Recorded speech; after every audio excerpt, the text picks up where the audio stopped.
Let's return now to the war in Ukraine, and Russia has launched fatal strikes on targets deep in the west of the country as it widens its military offensive. Joining us now is Mick Ryan, retired military general in the Australian Army.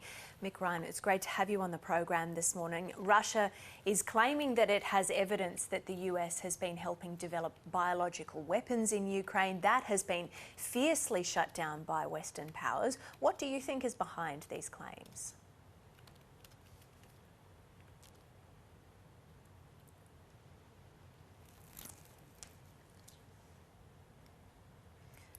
I'm afraid we're just having a couple of audio issues. We apologise, Mick Ryan. We'll try and fix up those issues with you. I believe we might have that connection restored, so apologies for that brief break. But yes, just explain to us what you think is behind these claims by Russia. Sorry about that. So what I think we're seeing is the latest in a long series of Russian pronouncements of misinformation to distract the world from what's really going on, which is their illegal invasion of the Ukraine. These so-called laboratories have already been debunked by the United Nations and the United States. So the distractions aren't working then? Well, finally, the world's waking up to the Russian approach to truth, which isn't very truthful. We've seen this for many years. We saw them and their useful idiots putting out misinformation in US elections and all throughout the lead up to this war. We're just seeing them do it all over again with these laboratories, and they just after a pretext to escalate violence in this war against Ukraine. So beyond this misinformation, from a military perspective and insight, what do you think is the Russian strategy here? How are you reading it? Well, Russia's had to change its strategy because its initial attempts to do a fast, cheap and easy invasion to take over Ukraine didn't work. They've now had to commit all the forces they assembled and try and advance in both the south, east, as well as in the north. Each of those advances is starting to bog down, so they have to find other ways to show some kind of success, particularly to their own people at home. Do you think that was a result of Vladimir Putin underestimating the response and the resistance from Ukraine? Oh, definitely. There's a huge level of hubris involved in Putin's approach to this war. He assumed, that Ukraine wasn't even a country in some of his statements, and that the Ukrainian people would roll over before the so-called might of the Russians. That hasn't played out. The Ukrainians, ably led by President Zelensky, have resisted stoutly, and it's totally discombobulated Putin's strategy and his approach to the war. And perhaps an underestimation of the international response that this invasion would receive.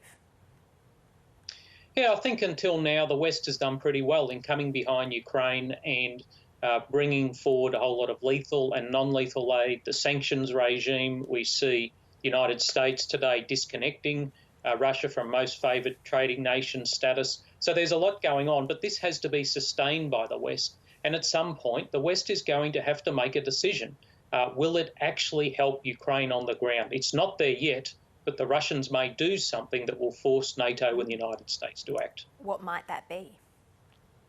Well, there's lots of things that might be that we could speculate about, but if Russia was to expand the war beyond the borders of Ukraine, if it was to use chemical weapons or some kind of mass atrocity, that would put political leaders in Europe and the United States in a terrible position.